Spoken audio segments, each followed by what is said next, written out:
পরিচয় তেমনি দেওয়াই আছে, আপাও বলেছেন।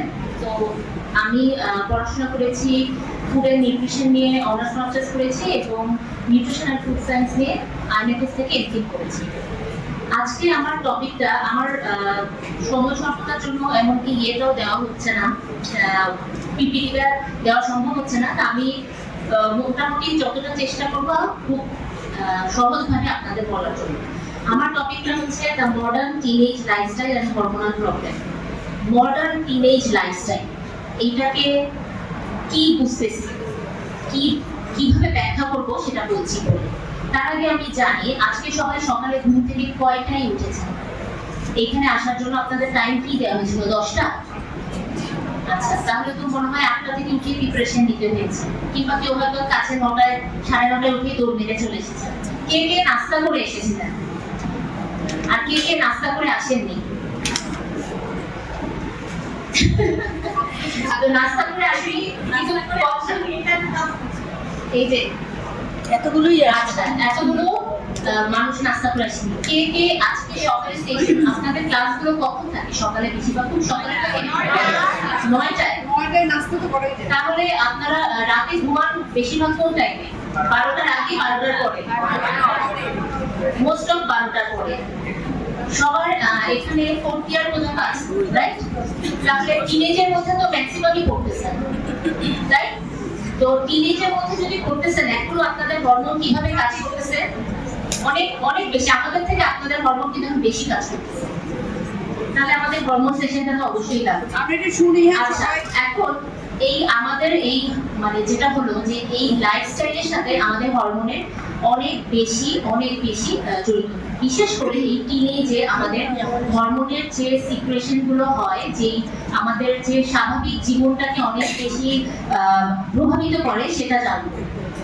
ন্যাচারাল ভাবে যে বায়োলজি যে কাজগুলো করে, সেটা যদি আমরা ঠিকভাবে আপনাকে বললে ভালো হতো। আচ্ছা, ঠিক আছে, অসুবিধা নেই। আচ্ছা, আমি প্রথমে বলি যে স্লিপ প্যাটার্নটা আমাদের, এই জন্য জিজ্ঞেস করলাম যে কে কটায় ঘুম থেকে উঠছেন, কে কখন উঠছেন। আমাদের এই যে মডার্ন টিনেজ লাইফস্টাইলটা যেটা বলতে চাচ্ছি, তাদের এই প্যাটার্নটা সেটার মধ্যে আপনারা কিন্তু অলরেডি বলছেন। আমি প্রথমেই সবার আগে আসতেছি স্লিপ প্যাটার্ন নিয়ে।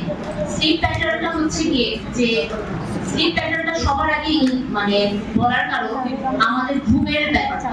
আমরা প্রত্যেকে মডার্ন দেখেন, আপনারা সবাই বলছেন 12টার পর, 90% বলছেন যে 12টার পর। এই যে লেট নাইট ঘুমানো, কেউ হয়তো রাত 1টা 2টায়, এই যে লেট নাইট ঘুমানো, এটা হচ্ছে আপনার এই মডার্ন টিনেজ লাইফস্টাইলের মধ্যে খুব বেশি দেখা যায়। এবং ঘুমানোর আগে সবাই নিশ্চয়ই ল্যাপটপ, ফোন এগুলা ইউজ করা হচ্ছে, রাইট? এটার কারণেই কিন্তু দেরিতে হচ্ছে এবং বিছানায় যাওয়ার সাথে সাথে কিন্তু ঘুমটা আসছে না। এটাও হচ্ছে স্ক্রিনের এই প্রবলেমগুলোর জন্য। এবং আমাদের যেটা হয় একাডেমিক যে লোড থাকে, এই বয়সটাতে একাডেমিক একটা লোড থাকে, পরীক্ষা, সেমিস্টার, এটা তৈরি করতে হবে। এই মডার্ন টিনেজ লাইফস্টাইলে স্লিপ প্যাটার্নটা এরকম।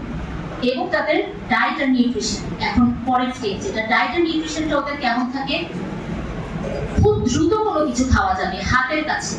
একে ওই যে দেখলাম মিল স্কিপ, সকালবেলা নাস্তা না খেয়ে চলে আসা, কিংবা খেলেও খুব দ্রুত কোনো কিছু খেয়ে চলে আসা। আসার পরে যে যারা মিল স্কিপ করছে, তারা হয়তো মিড মর্নিং এ একটা কোনো স্ন্যাক্স খাচ্ছে, সেটা হয়তো খুব একটা হেলদি না, মানে যা হাতের কাছে পাওয়া যাচ্ছে, খুব সেটা যে কোনো কিছু হতে পারে। আপনাদের এখানে কি ক্যান্টিনে নিশ্চয়ই কি পাওয়া যায় আমি জানি না, কিন্তু সেটা কতটুকু হেলদি খাবার পাওয়া যায়, রান্না পাওয়া যায়, সেটা আপনারা জানবেন। তো ওই খাবারগুলো যেটা হচ্ছে আমরা টাইম মতো খাচ্ছি না, তারপর হচ্ছে গিয়ে যেই খাবারগুলো খাচ্ছি সেই খাবারগুলোতে নিউট্রিয়েন্ট নাই, ফাইবার নাই, প্রোটিন ঠিক মতো পাচ্ছি না।